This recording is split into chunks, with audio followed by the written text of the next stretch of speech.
This episode of Inside the Architect and Designer Awards is sponsored by Design in Detail.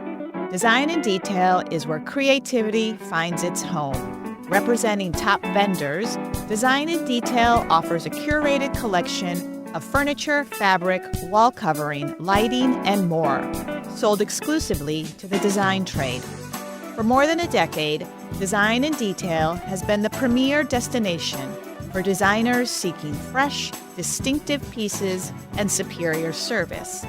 Visit the showroom in Maplewood and let your creativity flourish, or visit designindetailstl.com.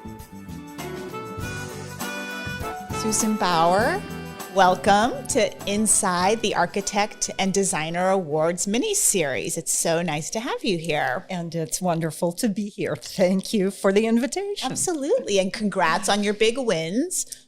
Thanks. Which included House of the Year. We're going to talk about that house today. I'm mostly interested to hear a little bit about the name of the house and why you named it the Argentina Tex House. The clients are from both Argentina and Texas. He's from Argentina and she's from Texas. So the Argentina Tex House seemed to work. And the design of the house kind of blends those aesthetics as well. Right, right. What did the client want? What was the scope of the project and when did it start? The clients wanted a new house. It started during COVID in 21. And they were interested in more of a mid-century vibe for the house. Okay. That's how they started. They had been thinking about this for a long time, and they had many, many images pulled together. And that's where Kim Taylor came in for K Taylor Design and helped them edit and put all the images together in a more coherent package. Do they live in St. Louis, or did they live in St. Louis prior to this home? They've lived in St. Louis for a while, mainly out of St. Louis County. Okay. And they wanted to move in closer to where all the action is. Right, town and country, Yeah.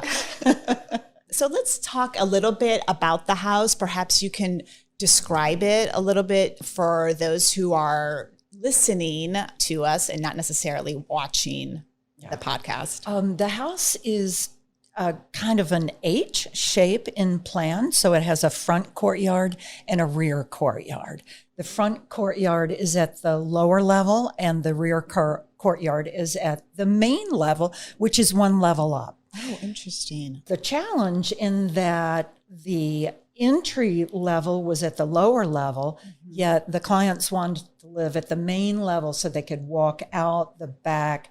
It abuts a park, so you could roll right out of any of the living, dining, porch areas and get to this fantastic backyard with a look into a park. So it's really beautiful. Obviously, outdoor living was an important element of the design. Yeah, that's where the Argentina Tex really comes in. And you might be able to see that there is an outdoor grill, an Argentine grill to the side where they can, roast a fairly large piece of something. Right. And then I noticed that the Texas Star is right above the outdoor living room. Yeah. That's pretty cool. And so what was the process like for working with the homeowners? Were they heavily involved? Did they, give you carte blanche? How did that work?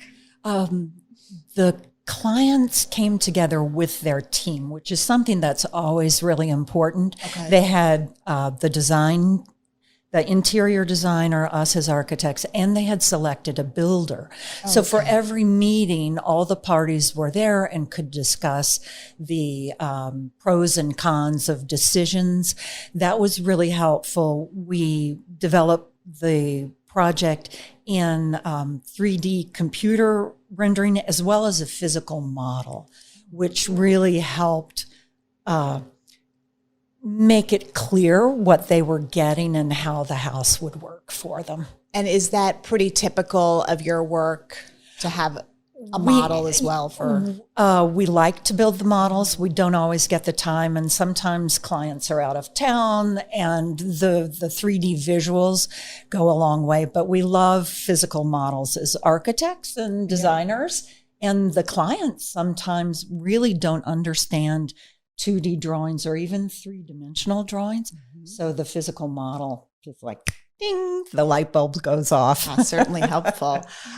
Were there challenges with the architectural review board? Because this is obviously a new build. Yes, there was. It is built on a cul-de-sac that is largely being rebuilt. They were mid-century ranch homes and houses, as everybody knows, have gotten bigger, they're taller, they're wider. And there was one particular member of the architectural review board who thought the house would really pull down the real estate values around them. On the other hand, there was a neighbor who said, I love that house. It's a magazine house. And and here we go. Here we go. Yes. Meanwhile, all the houses on either side of this house have been torn down and rebuilt. So it doesn't appear to be out of place at all. Let's talk a little bit about the exterior, the materials that you used on the exterior of the home before we go inside. And again, this is where the homeowners played an important role. They loved limestone or some kind of stone, and it's on the warmer side of the spectrum. As well, we mixed stucco and Douglas fir wood in to give it a more rustic feel. It's sophisticated, but it has a little bit of rusticity, if we can use that word. And lots of windows. Lots of windows and little courtyards at the entry to help kind of bring the scale down and make it just a nicer, cozier, recessed entry. Not as formal as you might get on some other more classical designs. Very cool. All right. So maybe we can pull up a photo of the kitchen. And what a cool space. Yeah, this is where Kay Taylor and her design group was really important in developing the 3-island scheme. Yes, I see that. The homeowners must love to entertain and cook. They have 3 kids who have now pretty much, acquired mates, and so when the family gets together, it can be fairly large. Off to the side, you see that there is a refreshment bar. Yes. So there's a coffee station there as well as a bar. And I Kim did love a lovely job. The doors pocket back, so you open them up, and there are these great revelations of all sorts of things that you can use and make. Are you specifying a lot of beverage centers like this in your projects? Beverage centers seem to be big, even in the bedroom, in the master suite. Interesting. We often do them. And the cabinets, what are the cabinets made of? They are largely clad in the kitchen. They are walnut. Okay. And then they have a darker stain in the beverage center to kind of make that look like a nice, cozy alcove. Right. Okay, cool. All right. Well, maybe now we can turn to the study. What a great place to go to work every day. This is a study for him. Okay. And this is something that evolved even when the house was under construction.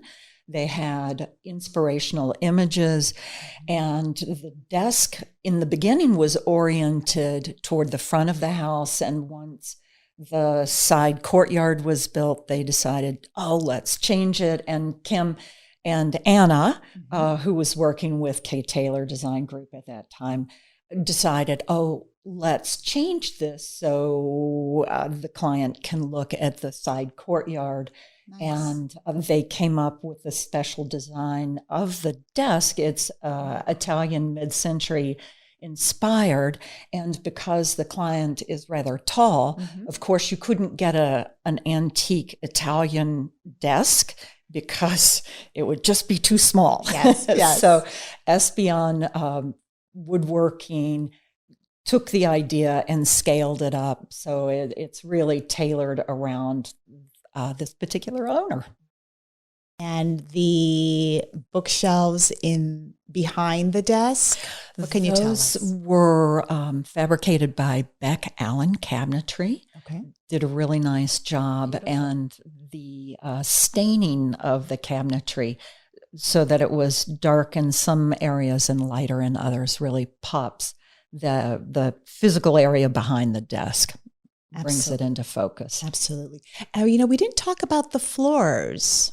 What are the floors made of? The floors are engineered white oak. Oh, okay. And they run throughout the upper floor of the house. Okay, great. And now let's go to the living room. What a great space. I especially love that curved ceiling. What was the inspiration behind that? That was something where Kim sent us an image and said, what do you think? Can you make this work? And we were able to work that in. It's really a lovely way to accentuate the higher side, which looks to the east to that back courtyard, and then it steps down and there's another curve over the dining area in the main entry. Oh, yeah. So it pulls the multiple layers of the house together. It's such a it gives such a soft touch to the house too, I feel Yeah. It's unusual because vaulted ceilings are usually peaked, and to have the curve just kind of, you're right, softened the whole thing and pulled the multiple layers together. And did you work with Kim on the furniture, or was that her area? Kim mainly? largely did the furniture, and some of the furniture was brought from the client's existing house. Other pieces she worked on, the dining table and the chairs, are custom made again by Espion. So they were delighted to work in this way where everything gets integrated together with the team. Really, really beautiful. All right. Well, my last question is, what advice do you have for local architects who might be considering entering the Architect and Designer Awards next year? Well, I think the competition has gotten stiffer. They need to up their game, because certainly it was interesting that there were 3 more modern houses that were the finalists. So that was an interesting change with this particular jury that you had. And I think, as usual, the photography is so important. But working as a team to get everybody on the same page with the interiors, with the clients, with the contractor, that always pays off. Awesome. Well, thank you, Susan, so much for your time, and congratulations once again. Oh, my pleasure. Thank you so much. Inside the Architect and Designer Awards, sponsored by Design in Detail. Visit designinDetailSTL.com.